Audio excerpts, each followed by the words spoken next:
Okey, murid-murid tahun 1, selamat pagi. Okey, pada pagi ini kita akan jelajah ke negeri.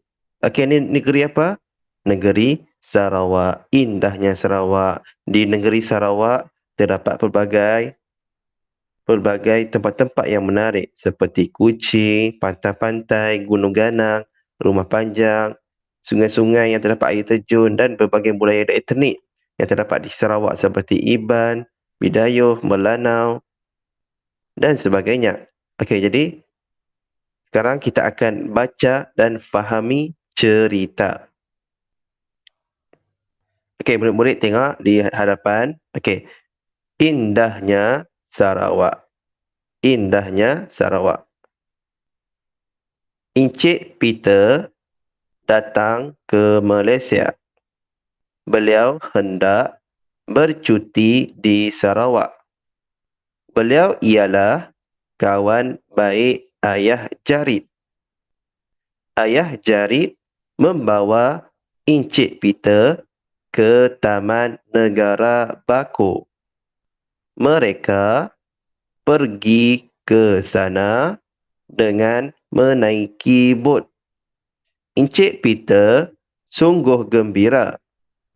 Beliau dapat melihat pemandangan yang indah. Seminggu kemudian, Encik Peter pulang ke England. Beliau mengucapkan terima kasih kepada keluarga Jarit.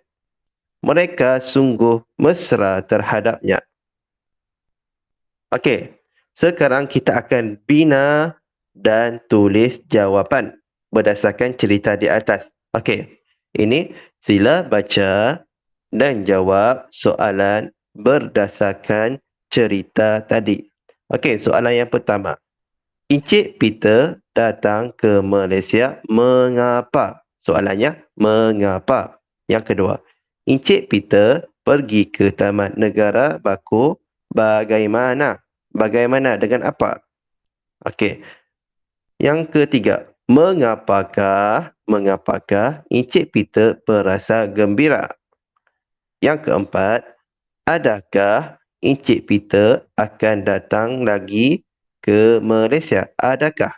Dan soalan yang kedua, mengapa? Okey, jadi kita akan jawab untuk seterusnya. Okey, soalan yang pertama. Encik Peter datang ke Malaysia. Mengapa? Mengapa?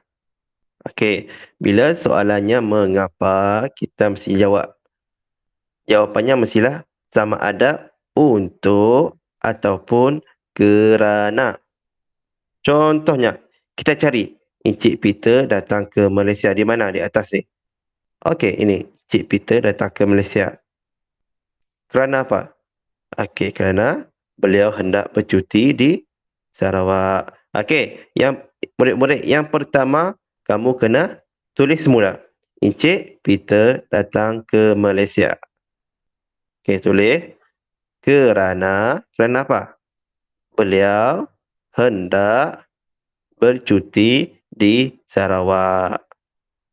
Okey, kita tengok soalan yang kedua. Encik Peter pergi ke Taman Negara Bako bagaimana? Bagaimana? Okey, bagaimana? Bagaimana jawapan mesti menerangkan cara ke Taman Negara Bako. Bagaimana? Dengan apa? Okey, jadi kita guna perkataan dengan apa? Dengan, okey, kita cari. Pergi ke Taman Negara Bako. Di mana? Bawa Encik, di sini. Encik Peter ke Taman Negara Bako. Jawapannya selepas itu. Pergi ke sana dengan menaiki bot. Okey. Menaiki bot. Dengan apa? Dengan menaiki bot. Okey, yang pertama, kamu salin semula ayat ini. Encik Peter pergi ke Taman Negara Bako dengan menaiki bot.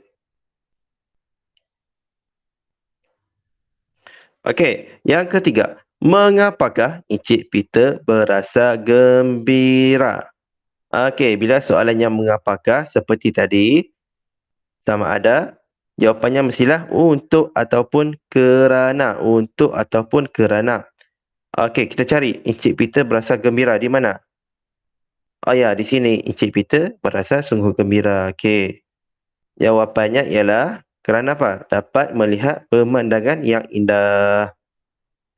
Okey, yang pertama, tulis semula. Encik Peter berasa gembira kerana ambil semula ayat di atas. Dapat melihat pemandangan yang indah. Okey, soalan yang terakhir. Adakah Encik Peter akan datang lagi ke Malaysia? Mengapa? Okey, di sini ada dua soalan iaitu adakah dan yang kedua iaitu mengapa. Okey, kita tengok. Bila soalan adakah, jawapannya ya ataupun tidak. Tetapi di sini jawapannya mestilah sama ada Encik Peter akan datang ataupun tidak datang ke Malaysia. Jadi kalau kamu kata Encik Peter datang ke Malaysia, sebab apa? Sebab keluarga Jari sungguh mesra terhadap Encik Peter. Okey, kita tengok jawapannya. Sebab apa? Sebab keluarga Jari mesra terhadapnya. Okey, Encik Peter akan datang lagi ke Malaysia. Okey, kerana keluarga Jari sungguh mesra terhadapnya. Okey, baiklah murid-murid, harap kamu faham. Okey, untuk hari ini sila lengkapkan latihan buku aktiviti halaman 31. Okey, yang pertama kamu baca dahulu cerita di sini dan kamu gariskan soalan. Okey, macam mana nak jawab soalan ini? Dan kamu jawab dan hantar kepada ustaz. Okey, sekian, terima kasih.